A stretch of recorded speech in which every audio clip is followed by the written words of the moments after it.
Welcome, Debra. So over to you now. Good morning, ladies and gentlemen. Thank you so much for having me. Well, Peter, thank you for that introduction. And I welcome you all to Love the Wine You're With, an introduction to wine. So I would love this session to be participatory. So please ask your questions. Perhaps you could drop them in the chat if you wish, and Peter, you could just field them and I will answer, because I'm not going to be able to go through the chat and do answer the questions while I'm doing the presentation. All right. So well, you said the introduction, so you could perhaps share a screen so that they can see. Okay, perfect. So for this session, we have about 20 minutes, interaction and so on, right? So okay, here we go. Okay. I'm gonna run through, so if it's fast, just tell me, whoa, hold on, okay? All right, so we can skip the next slide because you already told everyone who I am. Okay. Yay, that's me. That's you there, yes. Yes. All right, so today we're gonna talk about what wine is. We're gonna look at the various categories that wines fall into, the color of wine, some key wine terms, main grape varietals, and a little bit about wine and food. So hold on, because it's gonna be a fun ride. So what is wine? Anyone want to tell me what wine is? What is this thing that we love to drink? Real quick, anybody know? Let me take a first stab. Wine is made from grapes usually, but now I know that they have wines from all different kinds of fruits and so on, right? and I know it's an alcoholic beverage, yes. So you broke up for most of that, but you're right. It is made from grapes, and so wines can be made from any number of fruits. But when you're talking about wines in the wine industry, we're talking about that which is made from grapes. So very simply, wine is fermented grape juice. And fermentation converts sugar to alcohol and CO2 with the introduction of yeast. So it's a very complicated process, but that's what happens. So it's fermented grape juice. Next. Okay. So when you think about all the wines in all the world, don't press anything yet, they will fall into one of three categories. Press again. The first category is still wines. And these wines have alcohol between 8 to 15%. And sometimes they're named after a grape. So sometimes you see the grape name on the bottle, like Chardonnay, like Merlot, Cabernet Sauvignon, Pinot Grigio, Shiraz, Malbec. These are all grape names, and mostly wines from the US, Chile, Argentina, South Africa, Australia. Those wines will have the grape name on the bottle pretty prominently. In other instances, such as wines coming out of France and Italy and Spain, they will have region names.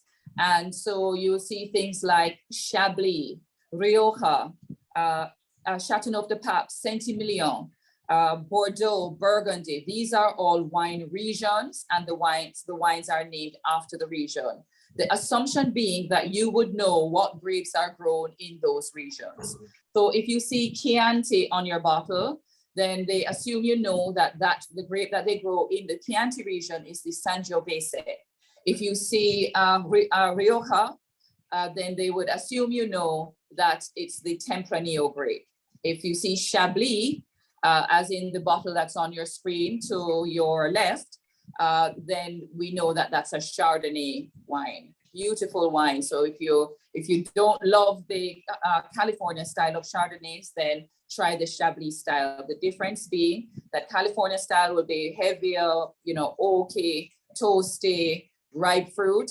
Chablis more restrained, more earthy, subtle, nice green apple notes, a beautiful expression of the grape. All right, so the second category that wines can fall into are sparkling wines. Yum, yum. And these wines have bubbles of carbon dioxide trapped in the bottle. So we all know champagne, the most popular sparkling wine, and it is expensive. And for a wine to be designated champagne, it has to come from the particular Champagne region in France. And this area is a very small area, and it's about 90 miles north of Paris. Wonderful place to visit. The other very popular style of sparkling wine is Prosecco, and Prosecco comes from Italy. So Prosecco is to Italy what Champagne is to France. And just to note, France makes a lot of sparkling wines, but it can only be called Champagne if it comes from the specific region called Champagne. And then out of Spain, we have Cava, beautiful expression of sparkling wines, largely underrated, but it is made in the Champagne method of winemaking. So you are getting this beautiful expression of the wine for a fraction of the price, because we all know Champagne money big, okay? And then the next the next category is fortified wines. And these wines have higher alcohol. So they range between 15 and 22% alcohol by volume. The most popular styles would be port, which we know and love. And by the way, that bottle of port that you have in the cupboard or on the shelf for forever, perhaps you drink it or get rid of it and start trying different ports now. The port styles have lightened a bit. They are not as heavy as they used to be, but they're still really heavy and rich and beautifully expressed. And so port is from Portugal. It's a great after dinner drink, which we'll talk about in a little bit. And then there is sherry. Sherry comes from Spain, and sherry is a delightful wine. And there are different styles ranging from dry through to sweet.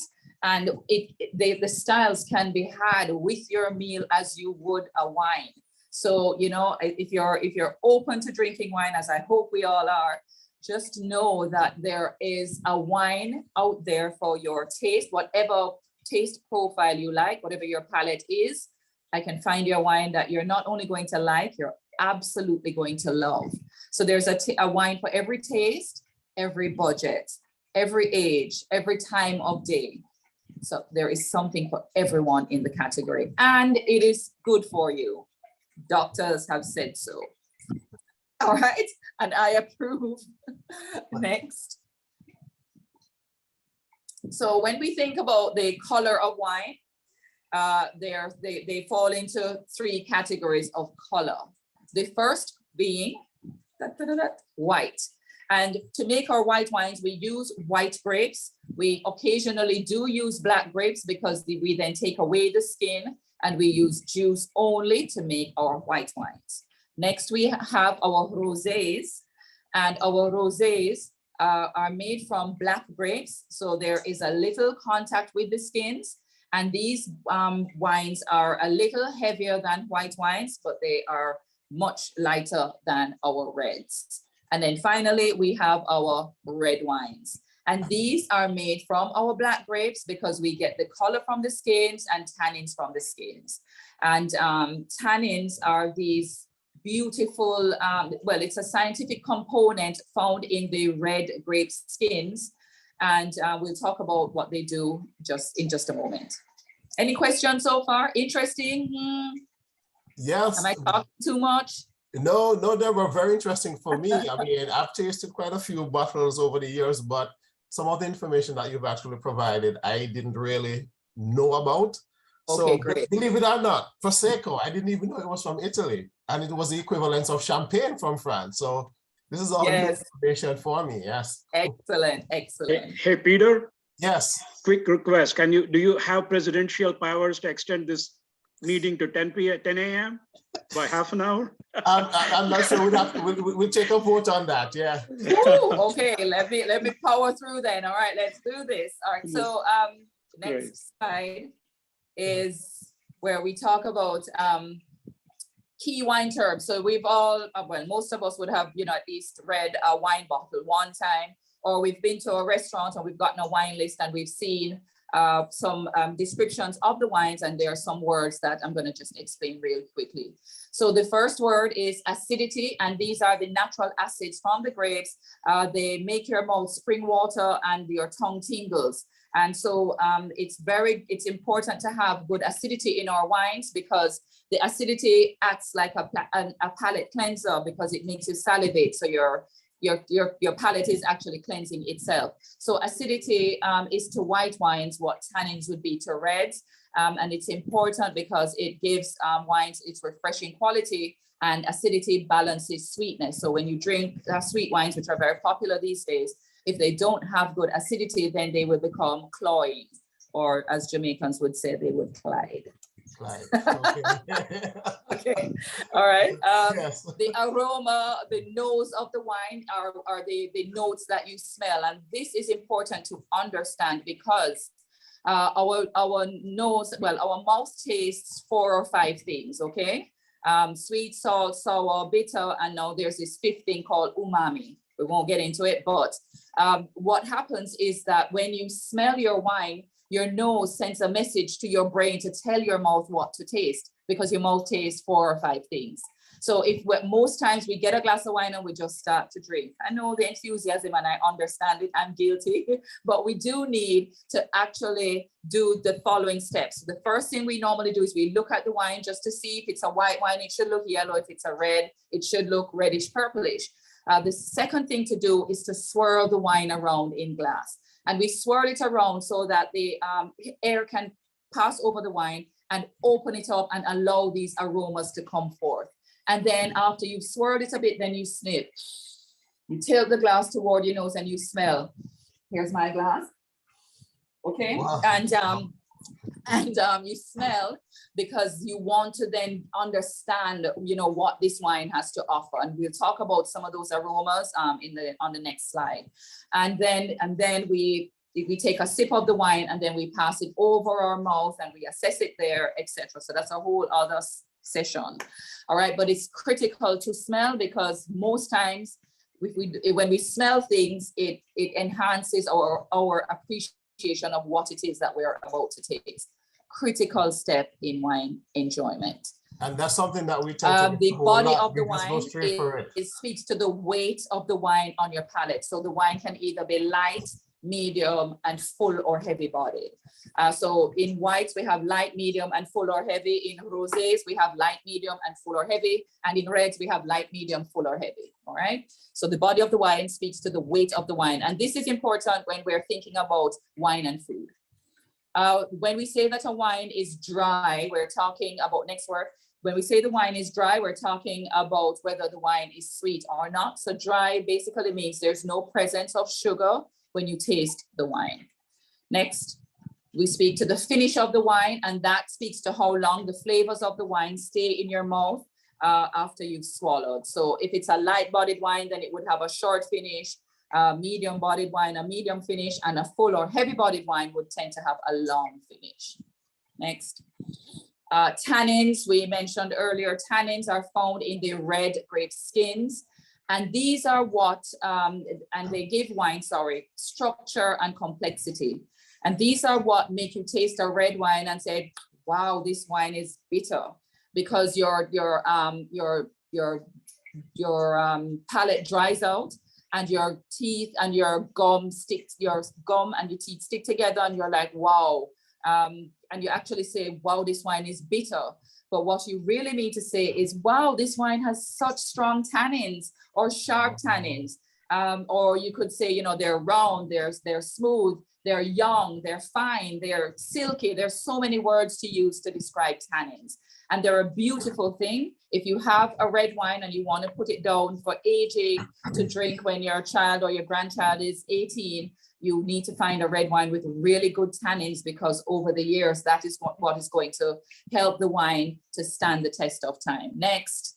Debra, can I ask you a quick question? Of course. So what you just explained a while ago, are you saying then that no red wine is bad? When people say, for example, wow, this wine is always not good, I'll use it for cooking or something.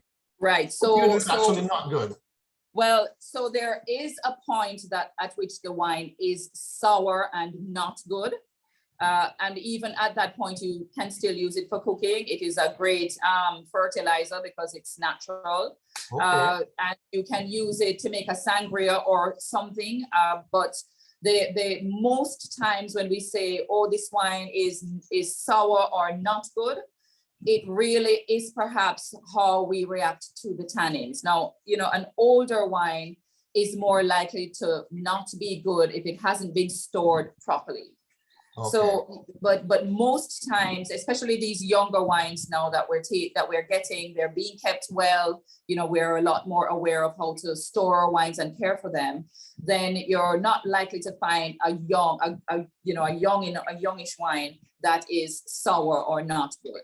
So, Okay. but the presence of tannins can come across as really like sour because of that drying sensation. It comes across as a little bit bitter, when it actually is that maybe the tannins are really young, they're really green, etc.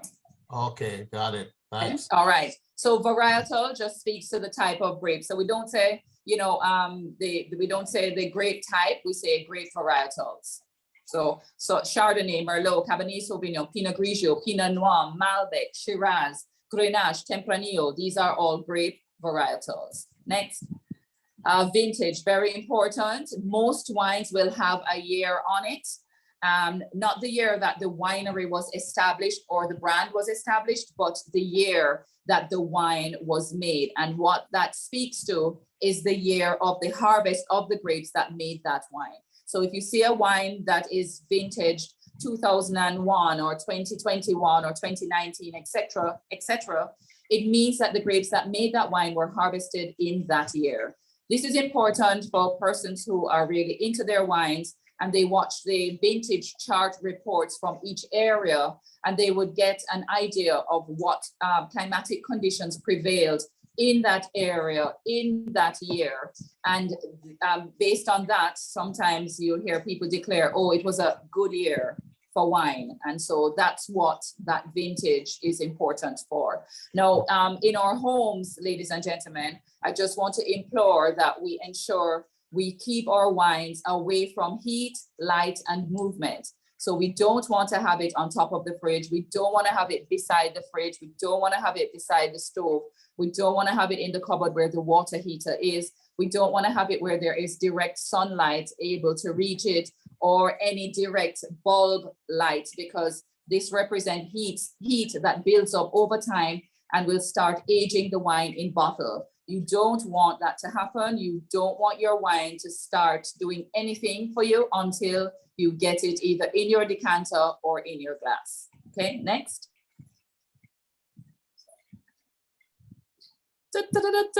All right, so main grape varietals, we're gonna power through real quick here. Pinot Grigio, white wine, dry, light to medium bodied. You get notes of green apple, something floral, medium acidity, no oak. Next, our Chardonnay, dry, medium to full bodied, medium acidity, golden delicious apple, citrus, tropical fruit, and most times it will spend time in oak. So you're going to get this vanilla, toasty, kind of smoky, oaky, woody note to our Chardonnay, which is the California style. Whereas I mentioned to you the French style called Chablis, it doesn't go through oak, and it's not golden delicious apple. It would be more like Granny Smith apple. All right, so climatic conditions will have an impact on the fruit. So Sauvignon Blanc, beautiful wine, dry, medium bodied, high acidity. You get nice lemon, lime, citrus notes. It's herbaceous, so it has the smell of freshly cut grass. Nice green apple notes, and most times no oak, but sometimes it will. And then I'll just quickly mention Moscato here, although the wine world does not speak about Moscato really, but many people love it. It is sweet, it's medium to full bodied. You get this aromatic note, so it smells really nice. And you get notes of honeysuckle, rose apple, tropical fruits such as lychee, pineapple. Medium to high acidity is important, because if you don't have that acidity, then the sweetness is going to be very thick and sickly, and Moscato does not spend time in oak. And then powering through our top 4 reds, we have our Pinot Noir, a dry wine, light to medium bodied. You get red fruit notes of cherries and strawberries. The tannins here tend to be soft, and it will spend time in oak. Our reds need to spend time in oak because the oak softens the tannins. And our whites that spend time in oak benefit because the oak softens the acidity and imparts nice buttery, vanilla, creamy notes to our whites. So to our reds, it softens the tannins. Our Merlot, also dry wine, medium to full bodied, red and black fruit notes such as red plums, blackberry, medium tannins, sometimes high, and definitely will spend time in oak. So you're going to get the smoky, toasty notes. Then our Cabernet Sauvignon, my absolute favorite, dry wine, also big, bold, full-bodied wine with blackcurrant, blackberry notes. Sometimes you're going to get something leathery, sometimes chocolatey, sometimes you can get minty. It will spend time in oak, so you're going to get the smoke, the toast, the woody notes, and it will have heavy tannins. And then I'm going to mention red blends here. Areas in France and, you know, in Italy, they've been doing red blends forever, but the red blends that are popular now are coming out of the US. And these red blends, some of them will openly tell you that they're kind of sweet, and some of them won't. They just use red blend, and it's like the code for this wine has some sweetness, and that's why they're so popular. So they tend to be medium sweet through to sweet, and you get this jammy fruitiness. So just think about your Smucker's blackberry jam, those kind of fruit notes. So they're black fruit notes, so blackberry, black cherry, black plums. So, you know, rich concentrated fruit. The tannins tend to be smooth because the sweetness will hide the tannins, and it definitely will spend time in oak. So you're going to get some of those smoky notes as well. All right. How are we doing for our time? Right. Last slide. We are just one more minute there. It's like 26 minutes past the hour already. Awesome. So we are one minute over. So quickly, please. Quickly run through wine and food pairing. All right. So, you know, these are guidelines, ladies and gentlemen. The whole idea about wine is to just have fun with it. You taste a wine, you don't like it, move on, because there's so much out there. You can find the one or two or three that you're going to love. So the rules are, there are no rules. You drink what you want with whatever you're eating once you are happy with that. But there are some guidelines that will help us to have, you know, really great experiences, because when you have a great meal or you drink a nice glass of wine, that's wonderful. But sometimes when you put the two together, you are given a gastronomic experience. And that's what I'm always in search of, is just having this amazing, amazing experience. So with seafood, and we're talking, you know, our lobster, shrimp, etc. Sauvignon Blanc, if it's fried, if it's kind of with a garlic buttery sauce, then a Chardonnay. If it's kind of just grilled, you know, a little salt and pepper, maybe a little garlic, a glass of Pinot Grigio. And if you want a glass of red, then Pinot Noir, which is one of the lightest styles of red, would be a great red wine to accompany your seafood. Chicken, a heavier meat than most seafood, then our Chardonnay, a medium style Pinot Noir or a Merlot would go really well. Next. Next would be our spicy foods. Oh my God, if your food has pepper, this is the spice we're talking about here, you want something that is going to soothe your tongue, because pepper, and I have zero tolerance for pepper. So Rieslings, which we didn't talk about earlier, but Rieslings range from dry through to sweet. So a medium sweet Riesling, a Moscato, or a sparkling wine, because the bubbles will then soothe your tongue. If you're having pork or veal, then a Merlot, a heavier style Pinot Noir. For red or for white, a Sauvignon Blanc or Chardonnay, depending on the style or the sauce that accompanies the meat. With lamb, beautiful, big, bold, flavorful meat. So a nice, rich Shiraz or Cabernet Sauvignon or Zinfandel. Our next one is steak, yum, yum. I mean, a steak doesn't need a whole heap of dressing. So just a little salt and pepper, maybe a little garlic. If you're like me, I love garlic. So a nice Cabernet Sauvignon, a Malbec, a Shiraz. You could have a Zinfandel. You know, just have fun with it. Desserts, yum, yum. You would think dessert is sweet, so I don't need a sweet wine. Well, sweet plus sweet gives you balance. So in the wine world, we have these other styles of sweet wines, ice wine, late harvest, sauternes, and that's a whole other class. And then I've mentioned Moscato. And then if you're having a chocolate dessert, then a Cabernet Sauvignon, a Shiraz, or a port. Remember, we talked about port earlier.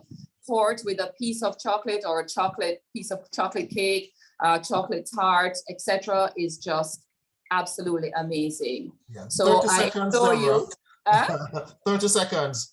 Awesome. So I just urge you, ladies and gentlemen, to know the wine you're with, and love the wine you're with. Any questions?